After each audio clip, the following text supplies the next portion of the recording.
ఫ్యామిలీతో స్పెండ్ చేయడానికి ఒక టైము రీజన్ కావాలా? అవసరం లేదు కదా. వాళ్ళిచ్చిన ఇంత పెద్ద లైఫ్లో కొంత టైం కూడా వాళ్ళతో స్పెండ్ చేయలేకపోతే ఈ లైఫ్కి అర్థమేముంది?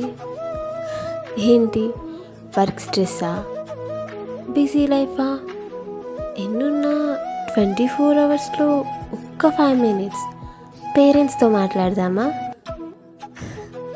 హలో అమ్మ, ఎలా ఉన్నావు? తిన్నావా? ఏం చేస్తున్నావు? హెల్త్ ఎలా ఉంది? ఇవి చాలు కదా వాళ్ళకి. ఒక్క 5 minutes మనం వాళ్ళతో మాట్లాడలేకపోతే రేపు మనకి మ్యారేజ్ అయ్యి పిల్లలు పుట్టాక వాళ్ళు కూడా ఇలానే చేస్తారు కదా. అన్నీ మనల్ని చూసే కదా వాళ్ళు నేర్చుకునేది.